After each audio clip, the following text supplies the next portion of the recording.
जय हिंद साथियों, नमस्कार। कैसे हैं आप सभी? तो आज अपने बात कर रहे हैं हमारे राणा उदय सिंह के बाद में महाराणा प्रताप की। किसकी बात करेंगे? महाराणा प्रताप की। और जब राणा प्रताप की बात आती है तो हमें ये ध्यान में रखना है कि चेतक चढ़ गयो हाथी पर जब मान सिंह घबराए, भालो फेंक्यो राणा जी जब होंद्यो टूट्यो जाए, या होंद्यो टूट्यो जाए, या चाली मेवाड़ी तलवार होगी खूना में खंगार, ओ राणा सुन तो ही जाजो जी।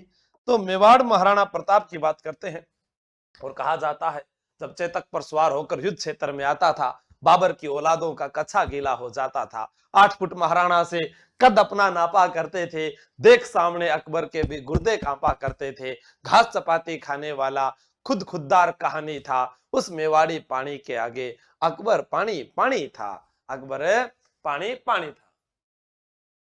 ठीक है ज्योति जी, मैंने सारी क्लास करवा दी, आपने देखा नहीं होगा। महाराणा प्रताप, महाराणा प्रताप, क्या नाम लिखा है? महाराणा प्रताप। महाराणा प्रताप जो है 1572 से लेकर 1597 तक, 1572 से 1597 तक महाराणा प्रताप के बारे में पूछा जाए, जन्म कब हुआ था, किस विक्रमी संवत को हुआ था, कहां पर हुआ था, चलो इनका एक जीवन परिचय अपने लिखते हैं। जन्म 9 मई 1540 ईस्वी, जूनी कचेरी, बादल महल,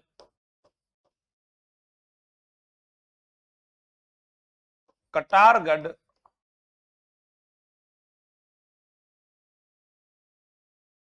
कुंभलगढ़ दुर्ग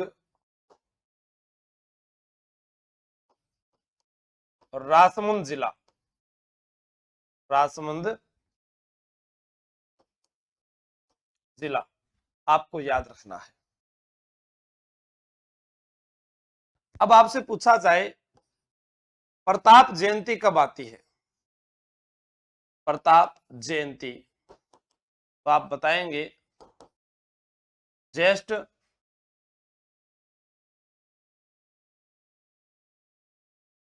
ज्येष्ठ शुक्ल तृतीया को।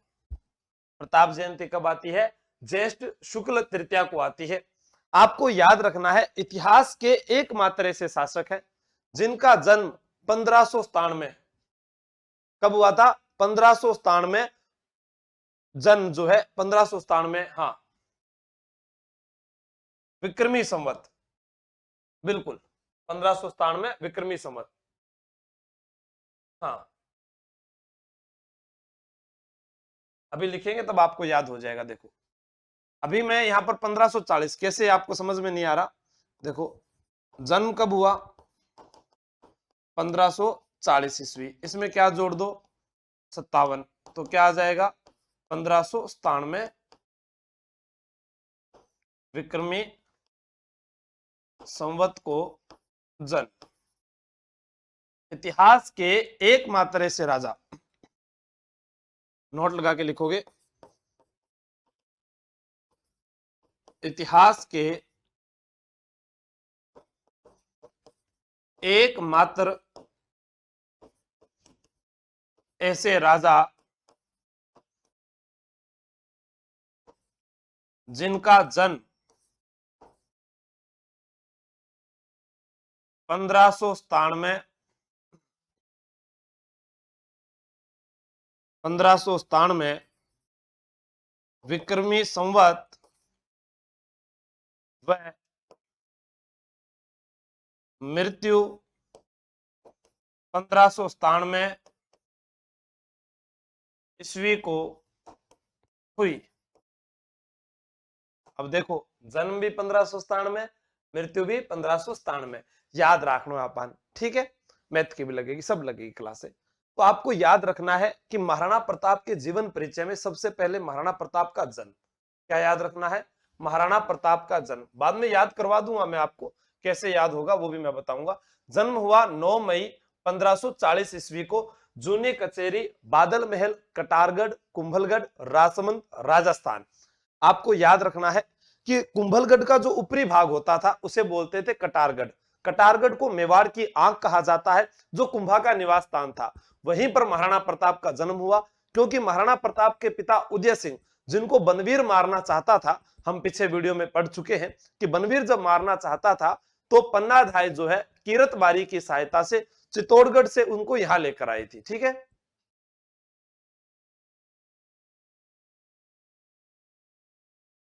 आपके सिलेबस में नहीं है श्रुति व्यास जी वो, ठीक है, आप सिलेबस उठाकर देखिए, तभी जिनके जो सिलेबस में क्लास नहीं है वो अपलोड नहीं होती है, लाइव दिख जाती है। विक्रमी संवत और 1597 ईस्वी सन को इनकी मृत्यु हुई। अब हमसे पूछा जाए पिता, पिता जो है वो थे महाराणा उदय सिंह। पिता महाराणा उदय सिंह, माता जयवंता बाई, माता जयवंता बाई।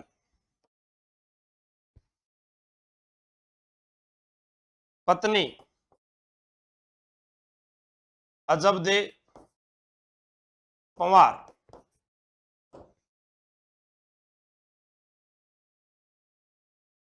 पुत्र अमर सिंह प्रथम।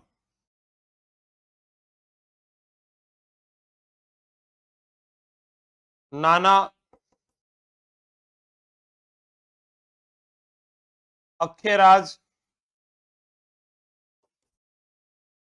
सोनगरा। मामा मान सिंह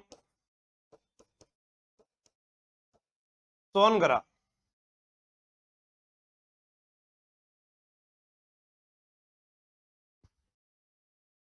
भाई जगमाल व शक्ति सिंह। भाई कौन थे? जगमाल व शक्ति सिंह। हाँ, तो ये आपको यहां पर ध्यान रखना है महाराणा प्रताप के बारे में, और इसको याद कैसे करेंगे, जैसा मैं कहूं आपको उसको देखो, सुनिएगा, बोलो मेरे साथ साथ। जब राणा प्रताप का जन्म हुआ तब बादल बरसे थे। क्या बादल बरसे थे? बादल बरसे थे। जब राणा प्रताप का जन्म हुआ तब क्या बरसे थे? बादल बरसे थे। उदय नहीं हुआ था, उदय नहीं हुआ था। जय जय हुई थी जयवंता बाई की, जय जय हुई थी जयवंता बाई की। हमेशा के लिए जो है महाराणा प्रताप वो अमर हो गए। अजब गजब के थे, अजब गजब के थे। तो देखो, परिवार को तो अपने याद कर सकते हैं। मैंने क्या कहा? जब राणा प्रताप का जन्म हुआ, जब क्या बरसे थे? बादल। तो जन्म कहां पर हुआ? बादल महल में। उदय नहीं हुआ तो पिता का नाम उदय सिंह। जय जय हुई थी किसकी? जयवंता बाई की। तो जयवंता बाई माता हो गई। अजब गजब के थे, हमेशा के लिए अमर हो गए, तो अजब दे पंवार पत्नी का नाम था, अमर हो गए बेटे का नाम था। ठीक है, आगे चले, चलो फिर आगे ये नोट कर लो आप। इसके बाद उनके उपनामों के बारे में बात करेंगे, उन्हें क्या क्या कहा जाता था, बचपन में क्या कहते थे। ठीक है, हाँ, सारी बात करेंगे। राजा सर किसको सारी बात बता रहा हूं ना मैं। राजमहलों की क्रांति के बारे में बात करेंगे, पत्नी किसकी बेटी थी, कहां से आई, और कौन थी। कुल 17 बेटे थे। अजबदे पंवार इनके साथ रही थी। जैसलमेर की छेरबाई भी इन्हीं की पत्नी थी। उदय सिंह ने जगमाल को उत्तराधिकारी घोषित कर दिया। राजमहलों की क्रांति हुई थी। सब पढ़ेंगे अपने, ठीक है। इसको आप उतार लो।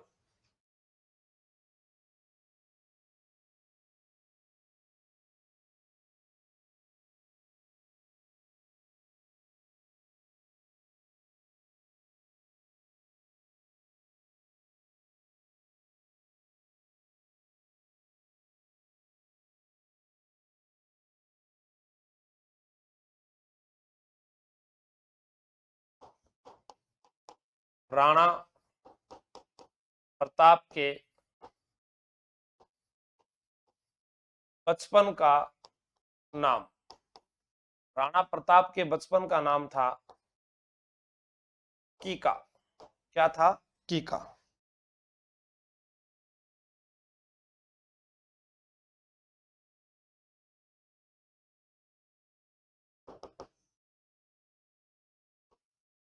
भीलों में छोटे बच्चों को कीका कहते हैं। भीलों में जो छोटा टाबर हुआ है वन कीका बोला है। राणा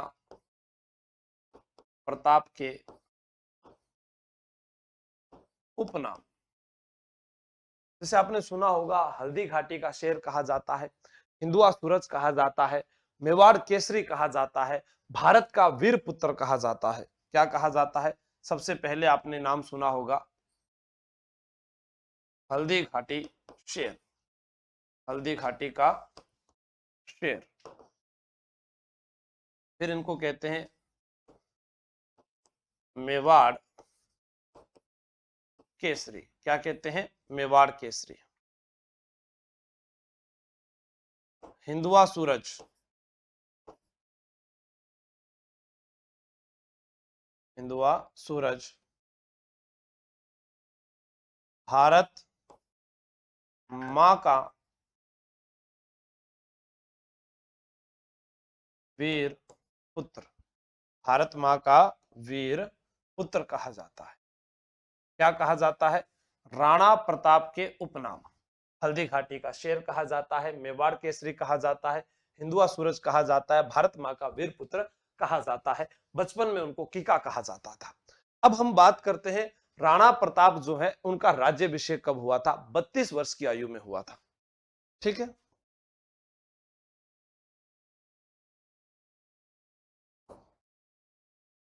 राणा प्रताप का राज्याभिषेक 32 वर्ष की आयु में कहां पर हुआ था? गोगुंदा में।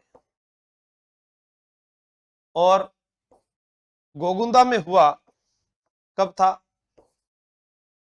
होली के अवसर पर, फरवरी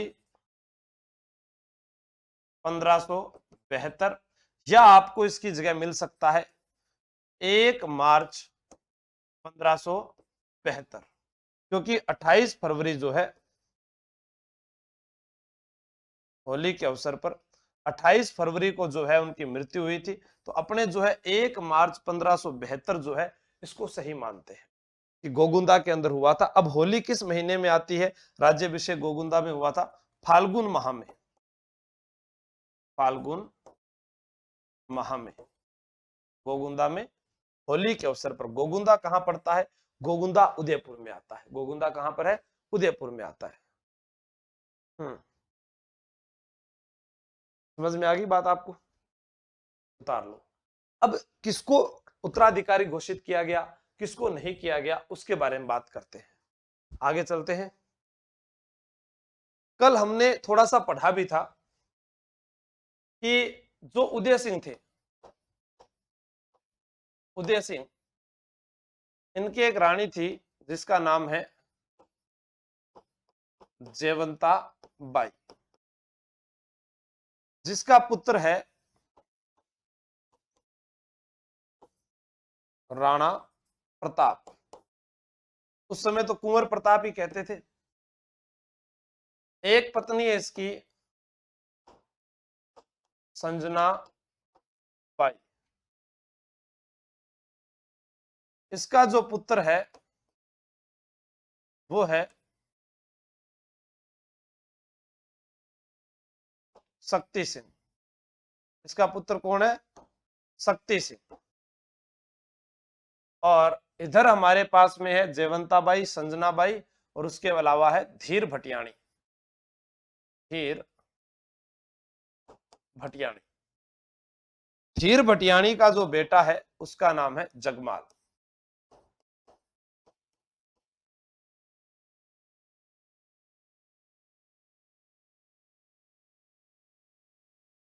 उदय सिंह ने धीर भटियाणी के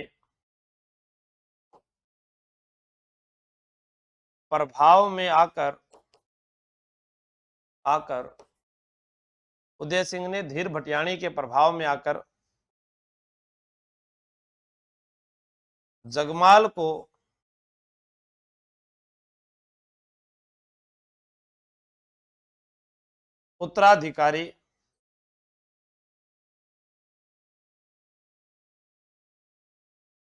उत्तराधिकारी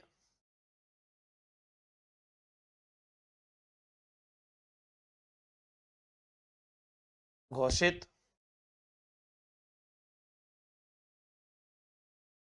कर दिया। उदय सिंह ने धीर भटियाणी के प्रभाव में आकर जगमाल को उत्तराधिकारी घोषित कर दिया।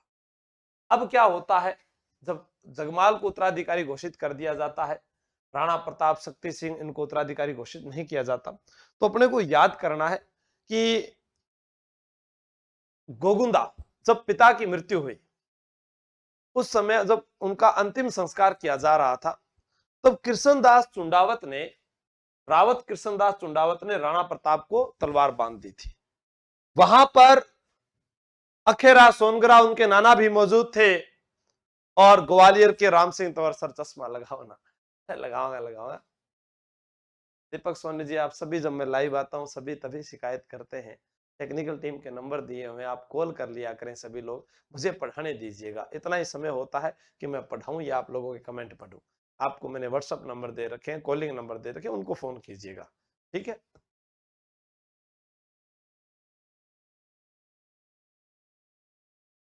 हाँ, सियाराम गुजर हो गई, ठीक है। अब यहां पर आपको ध्यान रखना है विशेष करके, क्या हम बात करते हैं राणा उदय सिंह का अंतिम संस्कार। हम शमशान घाट की ओर रुख करेंगे, तो आप थोड़ा बैठ जाइएगा। हाँ, ये शमशान घाट है। इस शमशान घाट में ये है काठ, काठ होता है लकड़ियां, ये काठ है। इस काठ के ऊपर ये जो आदमी है वो हो गए कौन, उदय सिंह। कौन है, उदय सिंह। पिता द्वारा बेटे द्वारा पिता को मुखाग्नि देना क्या कहलाता है, लांपा। क्या कहलाता है, लांपा कहलाता है। उसके बाद कपाल क्रिया होती है, भद्र यहीं पर होता है। जब यहां पर लांपा का समय आया, यानी मुखाग्नि देने का समय आया, तब जगमाल यहां पर था नहीं। जगमाल था नहीं तो राणा प्रताप के द्वारा ही जो है अंतिम संस्कार किया गया। तब उसी समय यहां पर हम इनको खड़ा करते हैं।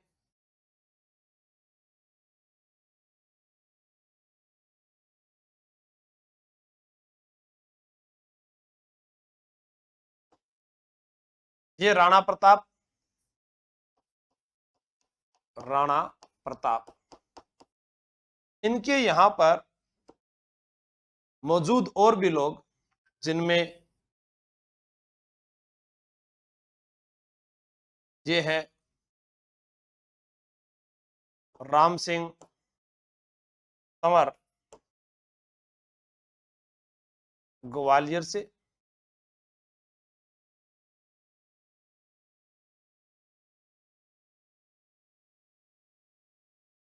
नाना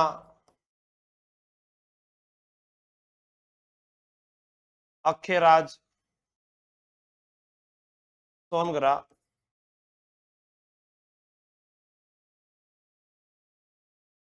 यहां एक व्यक्ति था जिसका नाम था कृष्णदास चुंडावत। रावत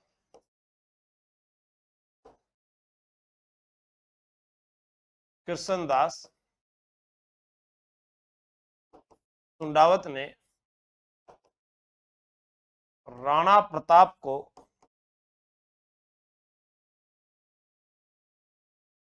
तलवार बांधी। जब राणा प्रताप को तलवार बांधी, उत्तराधिकारी घोषित कर दिया और अखेराज सोनगरा ने राणा प्रताप का राज्याभिषेक कराया। नाना अखेराज सोनगरा ने प्रताप का राज्याभिषेक करवाया। तो मेवाड़ में हुई राजमहलों की क्रांति। प्रताप को उत्तराधिकारी बनाए जाने के बाद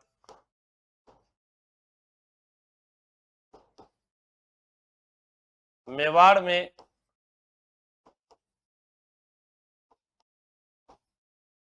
राजमहलों की क्रांति हुई।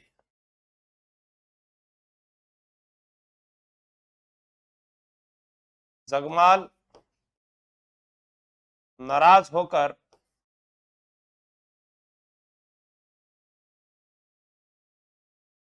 अकबर से मिल गया।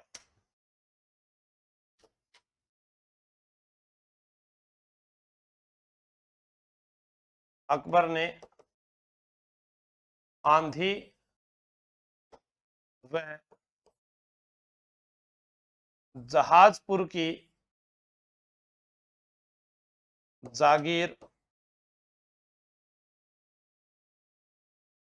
जगमाल को दी। यहां पर जगमाल नहीं था। राणा प्रताप अंतिम संस्कार करते हैं, राणा प्रताप का ही राज्याभिषेक होता है।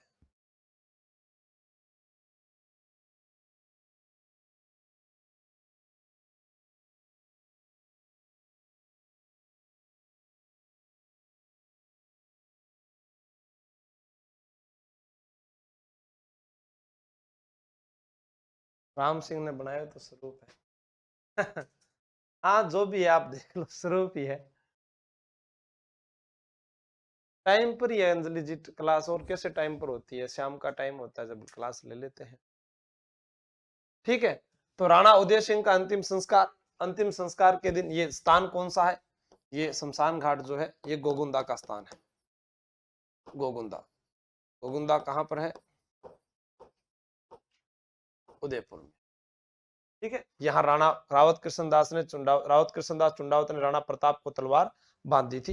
ये आपको अलग ध्यान रखना है, ये एक अलग लाइन है, इस प्रकार से ये ध्यान रख लेना, ये इधर अलग मैटर है। ठीक है, ये प्रताप को उत्तराधिकारी बनाए जाने के बाद मेवाड़ में क्या हुई थी? राजमहलों की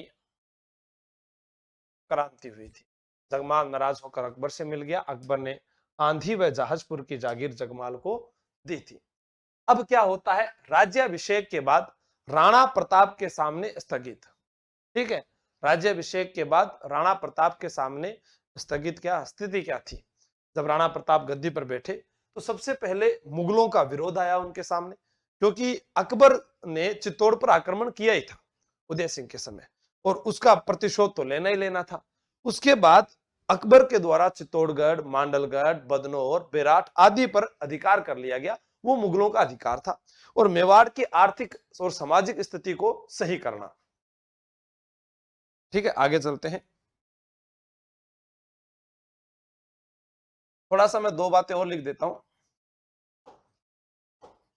अखेराज सोनगरा गिरी सुमेल युद्ध में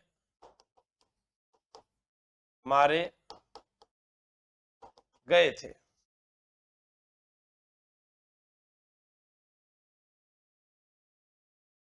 अजबदे पंवार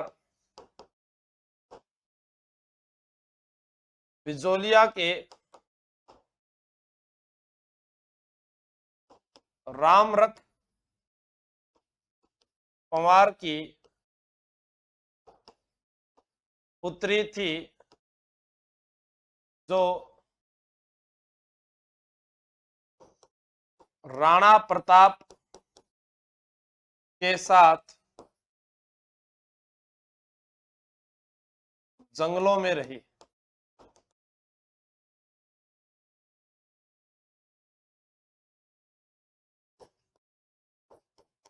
प्रताप की अन्य पत्नी छियरबाई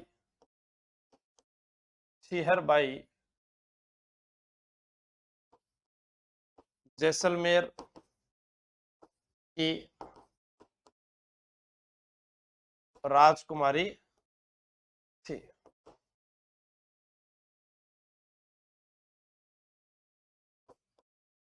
राज्याभिषेक के बाद राणा प्रताप के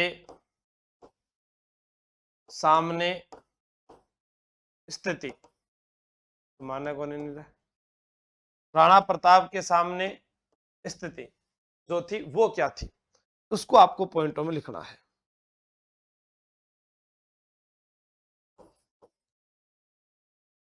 सर्वप्रथम मुगलों का विरोध। सर्वप्रथम मुगलों का विरोध।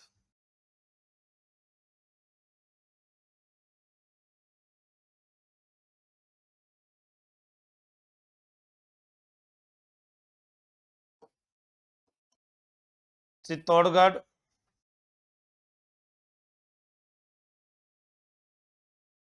मांडलगढ़, बदनौर, ब्यावर। क्या क्या नाम बताया? चित्तौड़गढ़, मांडल, अच्छा बदनौर ब्यावर में चला गया, वो लिख दिया। ठीक है, बदनौर कहां पर है अभी? ब्यावर में है। ठीक है, ब्रैकेट में लिखना है ये, बदनौर, ब्यावर व बेराट आदि क्षेत्रों पर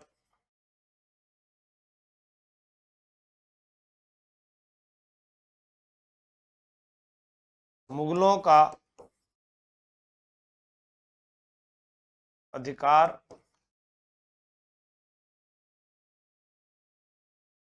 हो रखा था।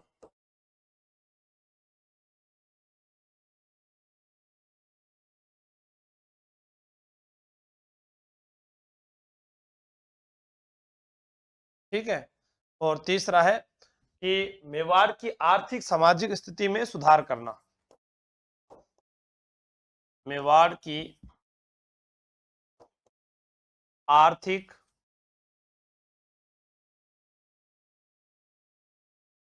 सामाजिक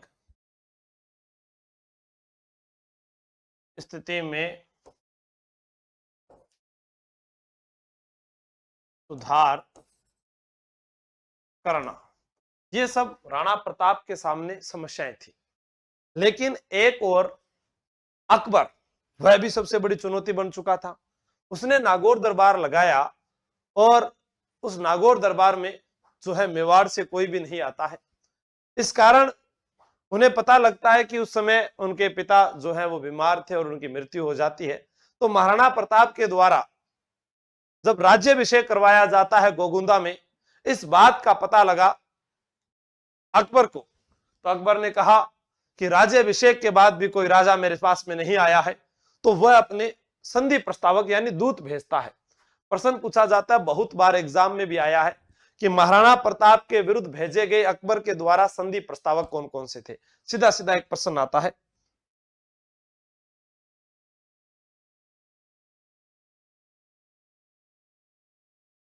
महाराणा प्रताप के पास अकबर के द्वारा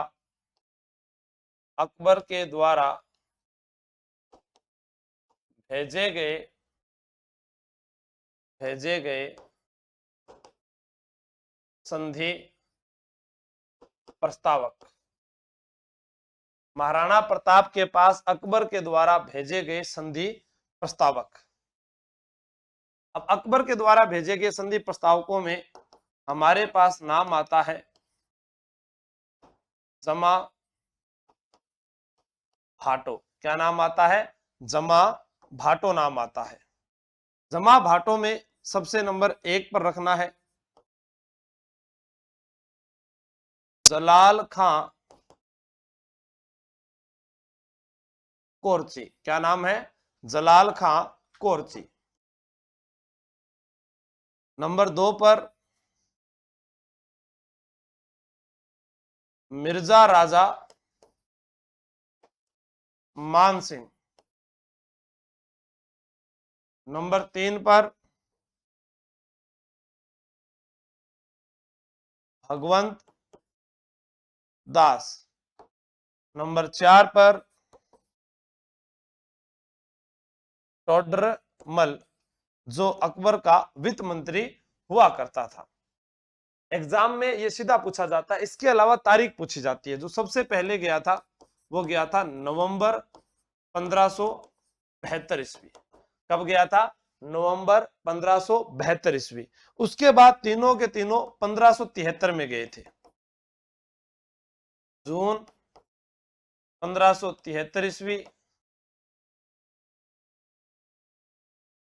सितंबर 1573 ईस्वी, और पूछा जाए दिसंबर 1573 ईस्वी। ये हमारे पास में 4 चीजें हैं, आपको याद रखनी है।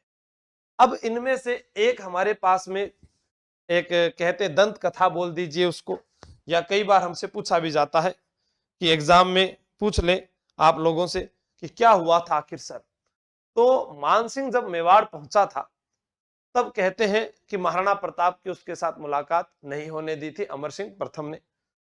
अब क्या हुआ उसके बारे में अपने थोड़ा सा आगे पढ़ते हैं। तो इन सबको आप बार बार आराम से देखोगे, पीपीटी बहुत शानदार बन रही है आपकी ना। विराट जो है वह कोटपुतली बहरोड में चला गया। बिल्कुल सबने अच्छा बताया है। जमा भाटो, इससे याद रख सकते हैं जलाल खां, मान सिंह, भगवंत दास, टोडरमल भेजे गए संधि प्रस्तावक। अब क्या है, मान सिंह मेवाड़ पहुंचा। मान सिंह मेवाड़ पहुंचा। जब मान सिंह मेवाड़ पहुंचता है तो यहां पर देखता है महाराणा प्रताप के पुत्र अमर सिंह को किस झील के किनारे? उदय सागर झील के किनारे।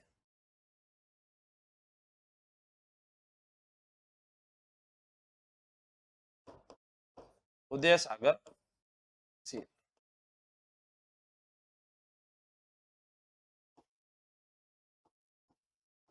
अमर सिंह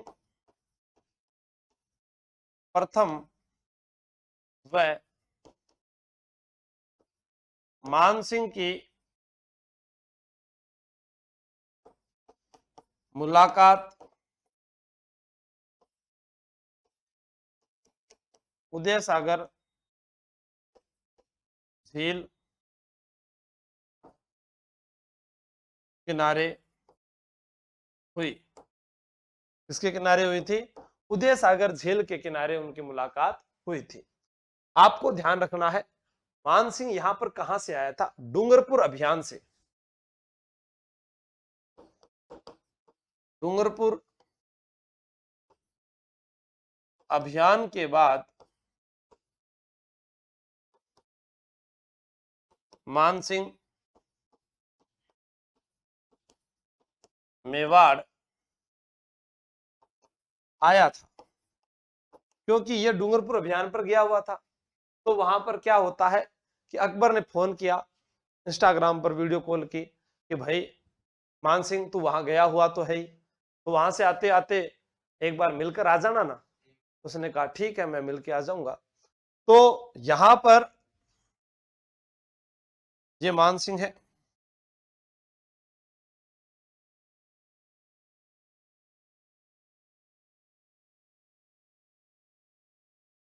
और इधर ये अमर सिंह है। अब इन दोनों की मुलाकात होती है तो इसने कहा कि अमर सिंह, तुम्हारे पिताजी कहाँ हैं? पिताजी, नरेंद्र कल से होगी वो, ठीक है, संडे को हो जाएगी उसकी पूरी क्लास। तो कहा कि अरे तुम्हारे पिताजी कहाँ हैं? तो मान सिंह ने कहा कि तुम्हारे पिताजी कहाँ हैं? तो अमर सिंह ने कहा पापा तो खाना खा रहे। चलो कहा आप इंतजार कीजिए। इनको बिठाया। फिर 2 घंटे बाद पूछा प्रताप से मिलना है, बताओ वो कहाँ है?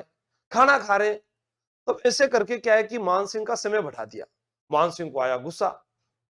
ठीक है, खाना खा रहे हैं तो मैं देखता हूं उनको, खाने दो उनको खाना, अब मैं आकर ही देखूंगा।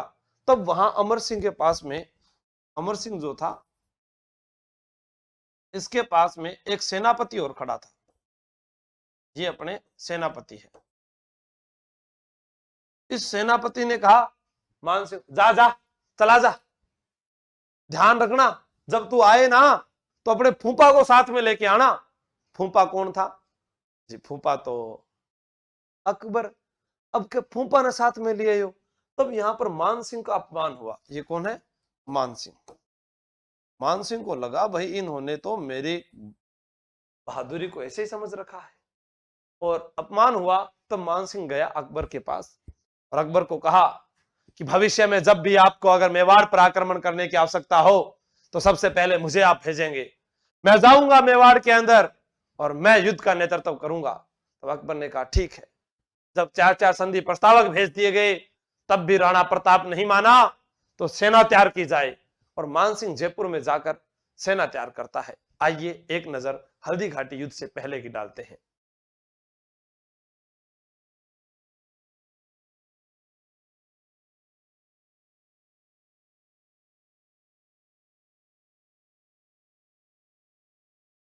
ये अपना राजस्थान है।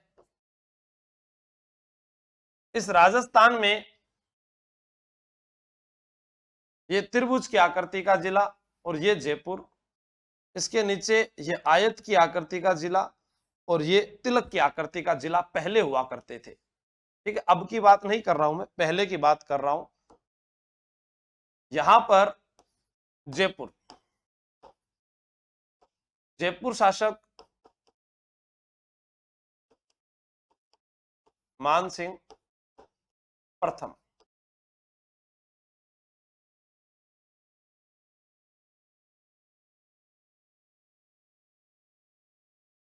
मुगल सेना का नेतृत्व किया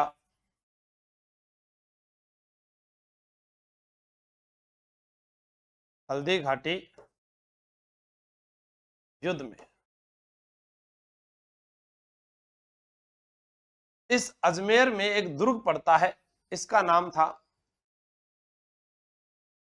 मैगजीन दुर्ग। कौन सा दुर्ग? मैगजीन दुर्ग 1570 में अकबर के द्वारा बनाया गया था। अकबर का दौलत खाना कहा जाता है। मुस्लिम शैली में बना हुआ दुर्ग था। मानसिंह ने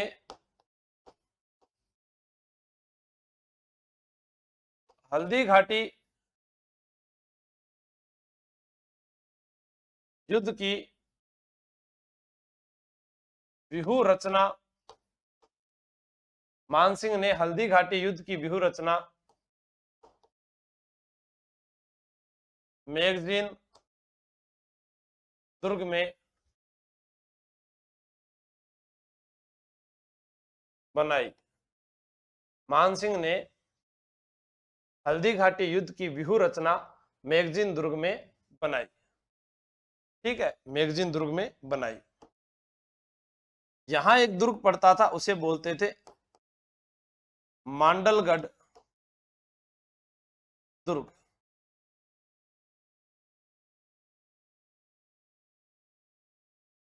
मानसिंह ने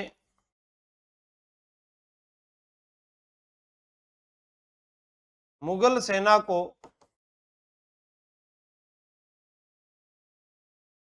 प्रशिक्षण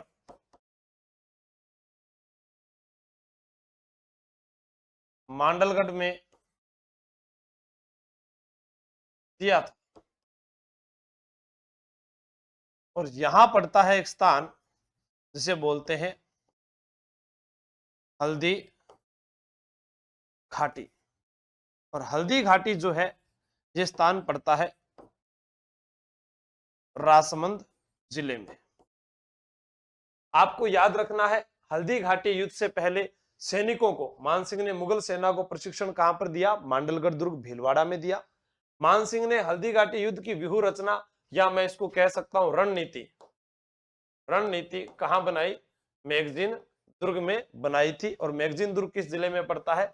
मैगजीन पड़ता है अजमेर में, और मांडलगढ़ पड़ता है भीलवाड़ा में। भीलवाड़ा, ये आपको विशेषकर ध्यान रखना है, भीलवाड़ा। और मानसिंह जो है वो कहां के शासक है। उसके बाद हम कल बात करेंगे, अकबर की 80,000 की सेना थी, राणा प्रताप की 20,000 की सेना थी, इधर खमनोर की पहाड़ियां थी, इधर गोगुंदा की पहाड़ियां थी। राणा प्रताप 20,000 सेना के साथ मुगल सेना का नेतृत्व करते हैं, मेवाड़ सेना का नेतृत्व करते हैं। 18 जून 1576 को यह युद्ध हुआ था, जिसे हाथियों का युद्ध कहा जाता है, रक्त तलाई का युद्ध कहा जाता है, बादशाह बाग का युद्ध कहा जाता है, बनास का युद्ध कहते हैं, इसे मेवाड़ की थर्मोपोली कहा जाता है। मुंतखाबुल तवारिख में हल्दी घाटी युद्ध का वर्णन किया गया है। ये आपके सामने हल्दी घाटी युद्ध का दृश्य है। ये बनास नदी दिखाई गई है, हल्दी घाटी का मैदान दिखाया गया है। और बात करेंगे राणा प्रताप की सेना में पुंजा जो थे, राणा पुंजा की बात करेंगे, हाकिम खां सूरी की बात करूंगा, नरसिंह डोडिया की बात करूंगा, राम सिंह तंवर की बात करूंगा, जैसा कैसा की बात करूंगा। तो मान सिंह की सेना में मान सिंह था, आसफ खां था, जगन्नाथ कछुआ था, माधो सिंह था, मुजाहिद बेग था, उन सब की बात करेंगे। और पीछे से आएगा मिहत्तर खां, उसकी भी बात करेंगे। ये सब बातें कल पढ़ेंगे। ठीक है, धन्यवाद, आदाब, सत श्री अकाल, शब्बा खैर, जय हिंद, जय भारत।